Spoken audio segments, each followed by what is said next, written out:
Hello friends, आज हम elimination reaction के बारे में पढ़ने वाले हैं।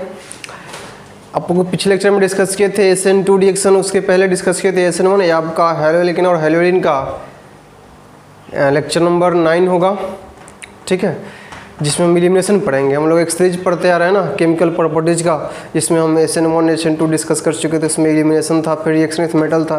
तो आज हम एलिमिनेशन स्टार्ट करने वाले हैं। देखिए, एलिमिनेशन रिएक्शन नाम से स्पष्ट है, एलिमिनेशन रिएक्शन, क्लियर। एलिमिनेशन का मतलब ही होता है एलिमिनेट हो जाना। एलिमिनेट मतलब कि विलुप्त हो जाना, वहाँ से हट जाना। तो जो आपका एलिमिनेशन रिएक्शन होता है, बात को समझिएगा ध्यान से। इसमें सबसे पहले पॉइंट की बात हम करते हैं।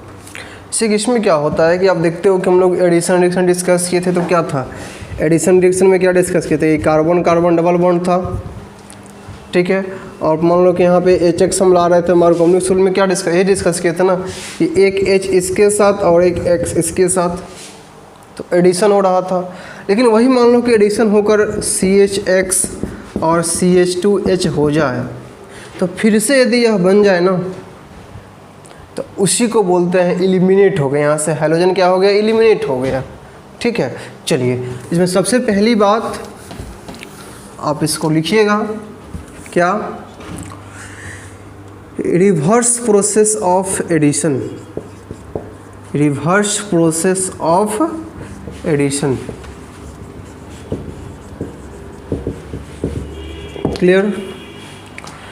अगली बात इसमें लिखिएगा, क्या?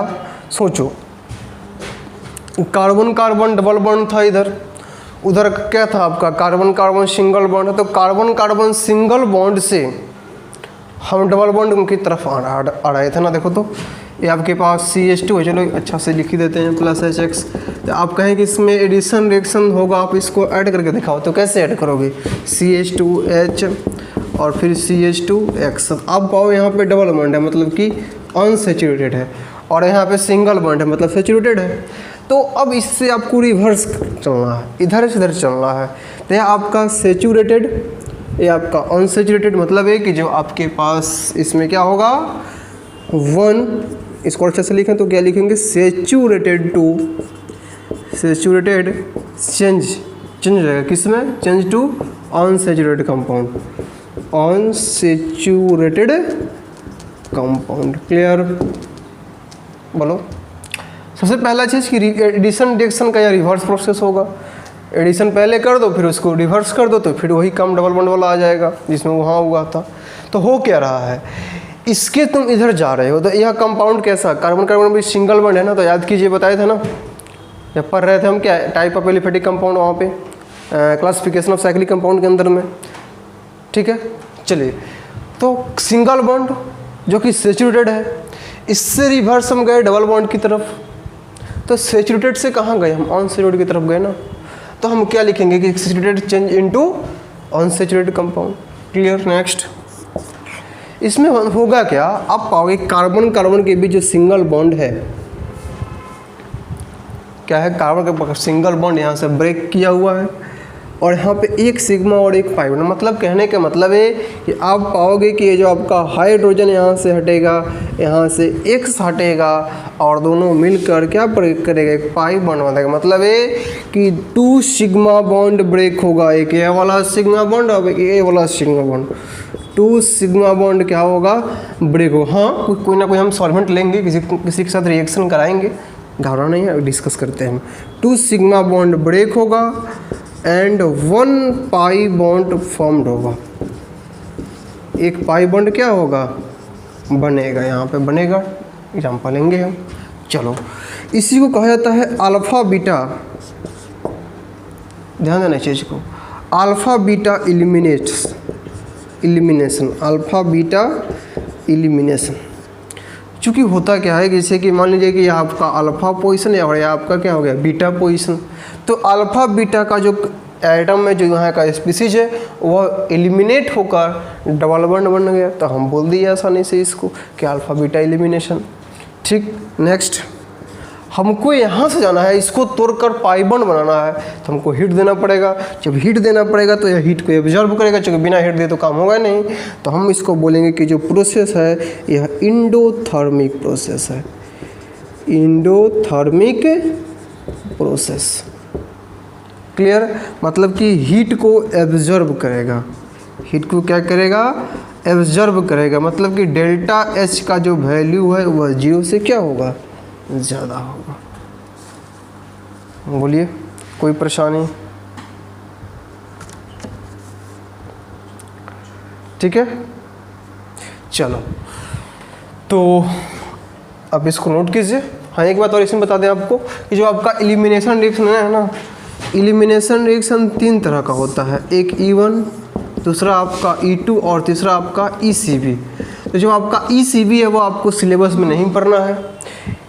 E1 और E2 की चर्चा हम करेंगे। E1 क्या होता है? तो उसी कहानी से KSN1 जिस तरह से होता था, क्या? Unimolecular nucleophilic substitution. यहाँ आएगा यूनिमोलिकुलर एलिमिनेशन रिएक्शन। वहाँ पे क्या था? Bimolecular nucleophilic substitution. तो यहाँ पे बाईमोलिकुलर एलिमिनेशन। खैर हम इसकी बात करेंगे, ठीक है। तो यहाँ पे सिंपली हम कहना क्या चाहते हैं कि मान लो कि हमारे पास है कुछ तरह से इस तरह से हो, इसी को मैं ऐसे लिखना चाहता हूँ, क्या हो गया? CH2 और यहाँ पे H और फिर आपके पास CH2 और X। यहाँ पे आपके पास ये अल्फा या बीटा, ये दोनों यहाँ से एलिमिनेट होगा, या इसका एक इलेक्ट्रॉन इसका एक बॉन्ड बनाएगा। यहाँ पे कोई रिएजेंट लिखा हुआ मिलेगा आपको। क्लियर? इसी को हम बोल देंगे अल्फा बीटा एलिमिनेशन। क्लियर? और यहाँ से H हटा, यहाँ से X हटा, तो CH2 डबल बॉन्ड क्या बन जाएगा? CH2। चलिए तो इसको नोट कीजिए, फिर हम बात करते हैं E1 रिएक्शन की। चलिए तो हम बात कर लेते हैं यूनिमोलिकुलर की, ठीक है। देखिए इसकी सबसे पहले डिफिनेशन की बात कर लेते हैं। क्या? Those elimination reaction, elimination reaction which rate depend on only substrate does not depend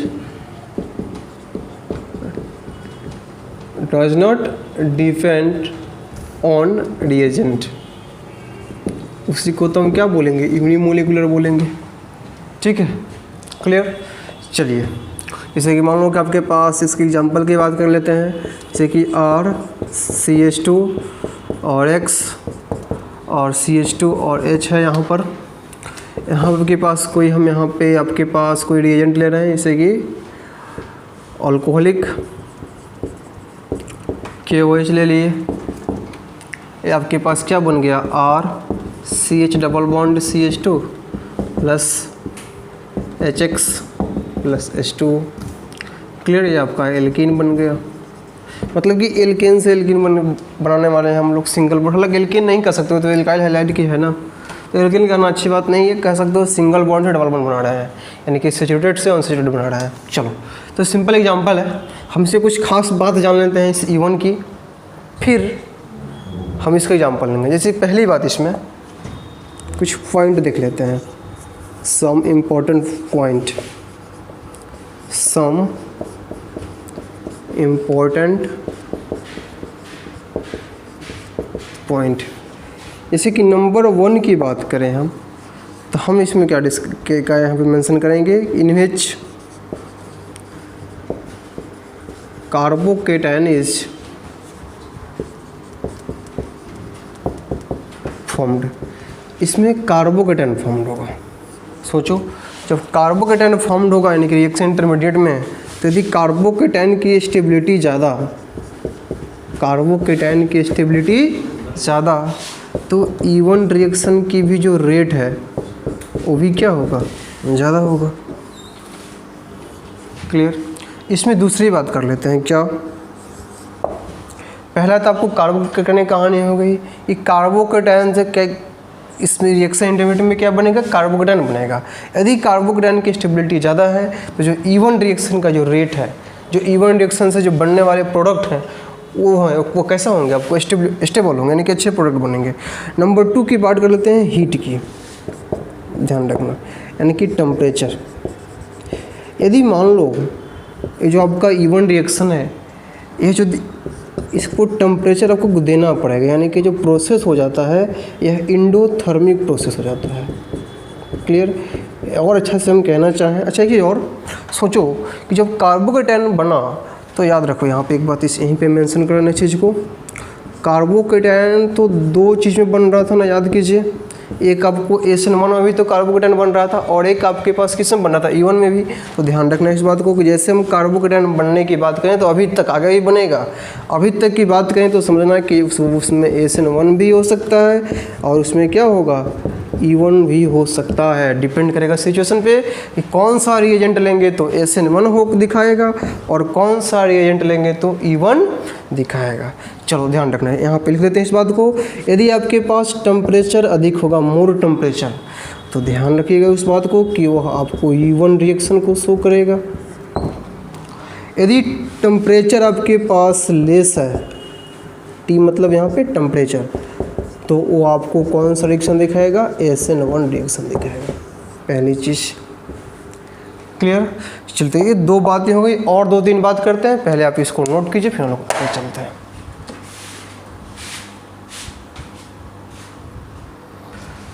चलिए तो हम क्या डिस्कस किए कि जो E1 रिएक्शन उसमें आएगा, E1 रिएक्शन में आपको क्या बनेगा, रिएक्शन जो इंटरमीडिएट होगा वो कार्बोकेटायन होगा।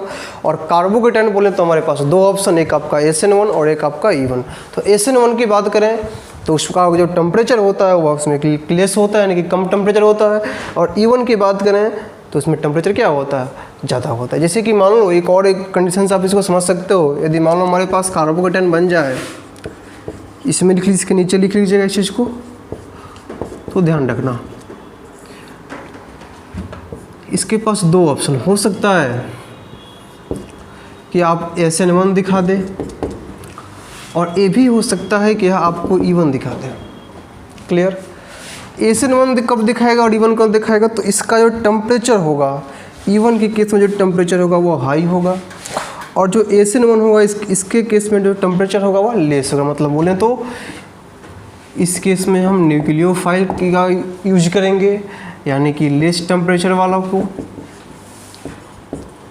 और E1 में जब इसमें न्यूक्लियोफाइल यूज कर लिए तो इसमें क्या यूज करेंगे, बेस, और इसमें आपका हाई टेम्परेचर लिखे बोले तो हाई टेम्परेचर, यानी कि temperature less greater than is equal to 50 degree और less than is equal to 50 degree. तो सोचो, यानी कि कभी भी कार्बोकेटायन यदि हमारे पास आता है और यदि कार्बोकेटायन के आगे, यानी कि कार्बोकेटायन के ठीक आगे यदि आपको न्यूक्लियोफाइल के साथ रिएक्शन कराया जाए तो समझना कि जो प्रोडक्ट बनेगा वह SN1 वाला होगा। यदि उस कार्बोकेटायन का रिएक्शन हम बेस से करा दें तो जो प्रोडक्ट बनेगा वह कौन सा वाला होगा, E1 वाला होगा। क्लियर? चलिए नंबर 3 की बात कर लेते हैं। नंबर 3 की बात करें तो ध्यान रखना, इन the case of E1 base तो यूज करेंगे, तो कैसा बेस यूज करेंगे, बेस यहाँ पे दो ऑप्शन, एक स्ट्रॉन्ग बेस और एक वीक बेस। तो ध्यान रखना कि जैसे E1 की बात होगी तो in the case of E1 weak base are used. ऐसा क्यों? क्योंकि सोचो यदि स्ट्रॉन्ग बेस, यही नाम लिए थे ना, देखो तो CH2H और फिर आपका CH2X। जरा सोचिए यदि हमारे पास स्ट्रॉन्ग बेस होता, फिर इसकी बात करते हैं, स्ट्रॉन्ग बेस होता तो स्ट्रॉन्ग बेस को तो सडनली H चाहिए ना, तो यह तुरंत जाकर इस H को X को और H को बाहर ही नहीं निकलने देता, यह तुरंत जाकर इस H पे अटैक करता।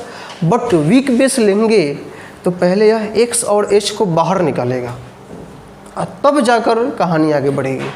तो इसलिए E1 के केस में हम कभी भी जो यूज करेंगे वो कौन सा बेस यूज करेंगे, वीक बेस। वीक बेस बोले तो आपके पास CH3OH, C2H5OH इस तरह का हम यहाँ पे मेंशन करेंगे। क्लियर? नंबर 4 की बात करें तो हम बात कर लेते हैं सॉल्वेंट की। तो यहाँ पे जो हम सॉल्वेंट यूज करेंगे वो आपका पोलर प्रोटिक होगा। पोलर प्रोटिक बोले तो H2O, CH3OH, बहुत सारा हो जाएगा। नंबर 5 की यदि हम यहाँ पे बात करें तो सिंपली लिविंग ग्रुप की बात कर लेते हैं। क्लियर? यानी कि लिविंग ग्रुप E1 का जो रिएक्शन का जो रेट है, E1 का जो रेट है वह ज़्यादा होगा जब लीविंग ग्रुप की जो स्टेबिलिटी है वह ज़्यादा होगी। लीविंग ग्रुप की स्टेबिलिटी ज़्यादा तो E1 की रेट ज़्यादा। जैसे कि मान लो कि हमारे पास ऐसे यहाँ पे I मेंशन हो, यहाँ पे आपके पास Cl मेंशन हो, ब्रोमीन कर लेते हैं यहाँ पे, और यहाँ पे आपके पास Cl मेंशन हो। आपसे हम पूछें कि इस तीनों में किसका रेट ज़्यादा है, तो पहले यह ढूंढो कि इसमें जो लिविंग ग्रुप है इसमें किसमें सबसे जल्दी लीव होने वाला ग्रुप है, यानी कि कौन सा ऐसा ग्रुप है जो लीव होने के बावजूद स्टेबिलिटी दिखाए। तो आप पाओगे कि आयोडीन का साइज बड़ा होता है, अपने ऊपर तो इलेक्ट्रॉन वो रखना चाहेगा, तो आई का सबसे आगे, उसके बाद ब्रोमीन, उसके बाद क्या हो गया, क्लोरीन। क्लियर। चलिए, तो ये कुछ कैरेक्टरिस्टिक्स हो गई किसकी, E1 की, इसको नोट कीजिए। फिर हम लोग कुछ क्वेश्चन देख लेते हैं।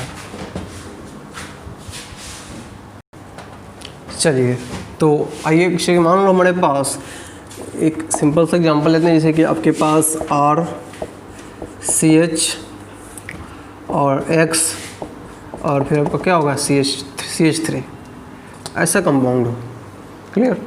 इसको हम रिएक्शन करा दें किसके साथ, मान लो इसके ऊपर लिखा हुआ मिल जाए आपको CH3OH, जो कि आपका कैसा है, वीक बेस है ना।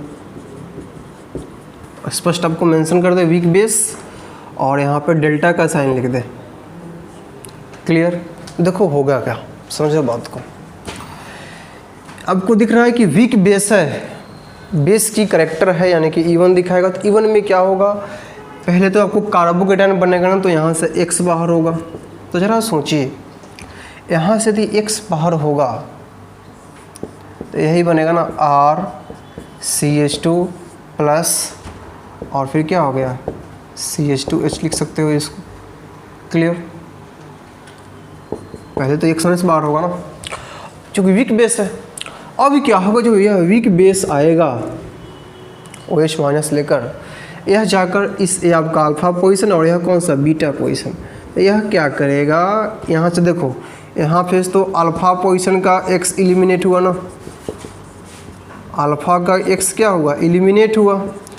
यहाँ पे क्या हुआ, जैसे बेस आया तो इस H को पकड़ा, यानी कि यहाँ पे बीटा H एलिमिनेट हुआ, बीटा H एलिमिनेट हुआ। इसी को तो बोलते हैं अल्फा बीटा एलिमिनेशन। क्लियर। जैसे इस H को यहाँ से लेकर जाएगा तब का जो प्रोडक्ट है वो यही बन जाएगा ना। देखो, तो R यहाँ से यह चला गया तो ये बॉन्ड है यहाँ, तो RCH और एक चीज़ और यहाँ पे CH है ना, CH डबल बॉन्ड और फिर क्या हो गया CH2, यही आपका क्या है, एल्कीन बन गया। क्लियर। यदि मान लो इसी में, ध्यान देना बात को, इसी में यदि हम सिर्फ CH3OH के साथ रिएक्शन करा दें, ठीक है, कोई टेम्परेचर वगैरह का मेंशन नहीं करें, या मेंशन कर भी दें चलो, तो यहाँ पे हम लिख लेते हैं कितना 10 डिग्री सेल्सियस टेम्परेचर, या नहीं भी लें तो समझना कि यहाँ पे जो CH3OH वो बेस का काम नहीं करेगा, यहाँ पे CH3OH जो है न्यूक्लियोफाइल का काम करेगा। और जैसे न्यूक्लियोफाइल का काम करेगा तो यह कैसा रिएक्शन दिखाएगा, ये SN1 वाला कहानी दिखाएगा। तो यहाँ से X को हटाओ और CH और O CH3 और फिर क्या हो गया CH3, क्योंकि यहाँ से जब न्यूक्लियोफाइल हटेगा तो क्या CH3O माइनस और फिर क्या H प्लस, इसी को तो यहाँ पे अटैक करना है। बोलिए, तो यह हो गया आपका प्रोडक्ट। ऐसा क्वेश्चन आपसे एग्जाम में पूछे जाते हैं। तो ये तो आपको सिंपल एग्जांपल ले लिए, इसको नोट कीजिए, फिर हम और भी बहुत सारा क्वेश्चन डिस्कस करते हैं।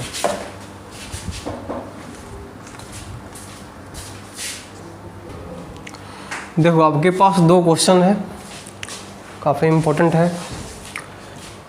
इसको आपको इसका प्रोडक्ट मेजर करना है। देखो, सबसे पहले तो आपके पास यह है कि इसको रिएक्शन करा दिया है CH3OH के साथ 60 डिग्री टेम्परेचर, और इसको रिएक्शन करा दिया है CH3OH के साथ और 10 डिग्री सेल्सियस टेम्परेचर। तो देखो, तो टेम्परेचर हाई है, CH3OH है, वीक बेस का काम करेगा। वीक बेस का काम करेगा तो पहले यहाँ से Br हटेगा तो प्लस, और फिर आकर यहाँ से इस H को निकालेगा तो क्या बन जाएगा CH3 CH डबल बॉन्ड और फिर क्या CH2। नहीं पता चला, चलो देखते हैं इसका मैग्नीशियम देखते हैं। देखो, इसकी बात बाद में करते हैं, मैग्नीशियम पहले देखो समझो क्या होगा इससे, बी आर माइनस सबसे पहले बाहर निकलेगा ना, तो सी एच बी आर और सी एच थ्री, इससे सबसे पहले आपका बी आर माइनस बाहर निकल गया। जैसे बी आर माइनस बाहर निकलेगा तो क्या हो जाएगा, C H three, C H पे प्लस और फिर सी एच थ्री। क्लियर। अब आएगा कौन, C H three O H, C H three O H. अब यह जो C H three O H आया, यह आकर इस पर अटैक किया, इस पर अटैक किया तो यह इस गया इधर और यह इधर शिफ्ट हुआ। फाइनल प्रोडक्ट आपका यही आएगा ना, देखो तो C H three C H double one C H two नहीं हो गया। तो दुनिया के किसी भी कोने में आपको C H three O H C two five दिखे, टेम्परेचर हाई हो, तो समझना कि तुरंत E1 हमको कराना है। स्पष्ट। चलिए, इसी में हम आपको रिएक्शन लिए थे, यही वाला ना, एक और लिए थे ना कि C H three C H B R और फिर क्या हो गया आपका सी एच थ्री। इसको आपको 10 डिग्री सेल्सियस था और यहाँ पे C H three O H था। तो जब टेम्परेचर कम है तो आपको पता ही है कि यह न्यूक्लियोफाइल जैसा काम करेगा, तो यहाँ से एक हटाओ एसन काम करेगा, यहाँ पे SN1 रिएक्शन का काम होगा।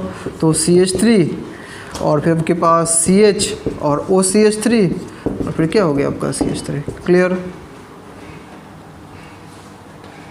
नहीं हो गया, हाँ ठीक है। एक आपका इन्वर्जन एक रिटेंशन बन जाएगा, चूँकि SN1 है तो वो बैक से साइड से भी अटैक करेगा और फ्रंट साइड से भी अटैक करेगा, तो ठीक है, दो प्रोडक्ट बनेगा, उससे मतलब नहीं है हमको। बस आपको हम यह दिखाना चाहते हैं किस में SN1 हो रहा है और किस में E1 हो रहा है। क्लियर। चलिए, तो एक और क्वेश्चन था हमारे पास, उसको भी हम देख ही लेते हैं। चलो, यही था ना, इसको मिटाते हैं पहले।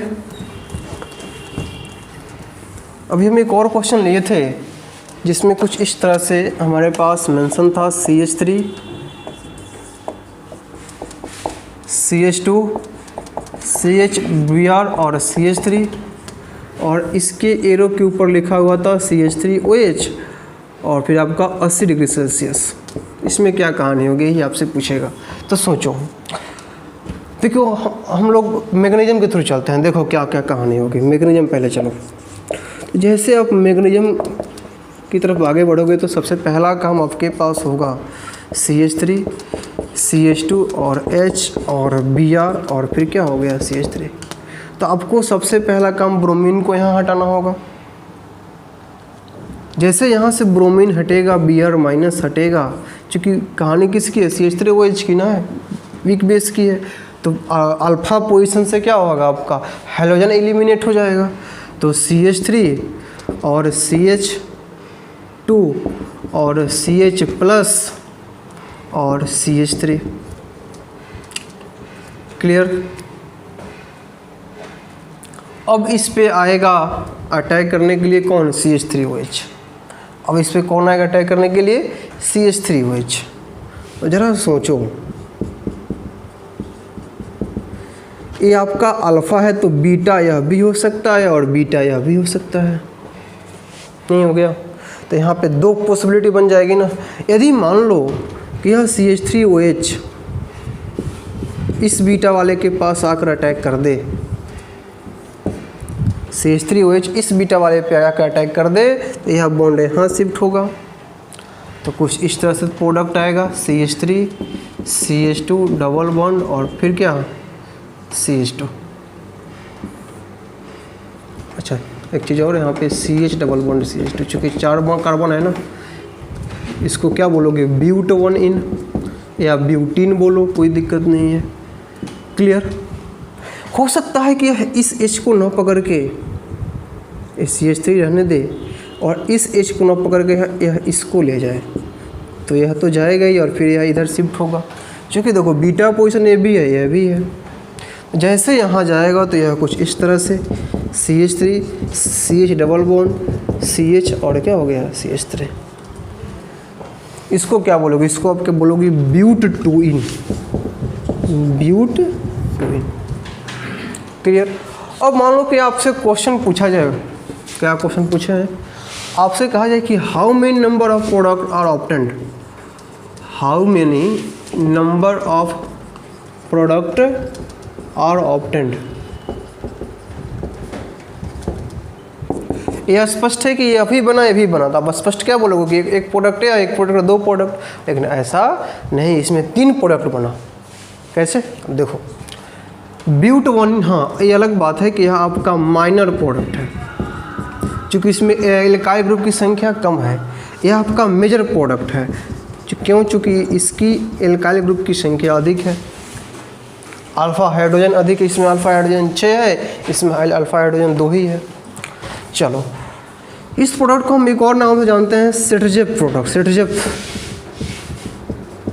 सेटजेफ रूल के अकॉर्डिंग कैसे? तो देखो, ये तो एक है, इसमें कोई दिक्कत नहीं है, और इसको सेटजेफ बोलते हैं तो इसको हम बोलते हैं हॉफमैन प्रोडक्ट। इसको हम क्या बोल देते हैं? Hofmann product. बस नाम दे दिए हैं, ऐसा परेशान होने की आवश्यकता नहीं है कि एग्जाम में आएगा तो कैसे लिखेंगे, नहीं लिखेंगे।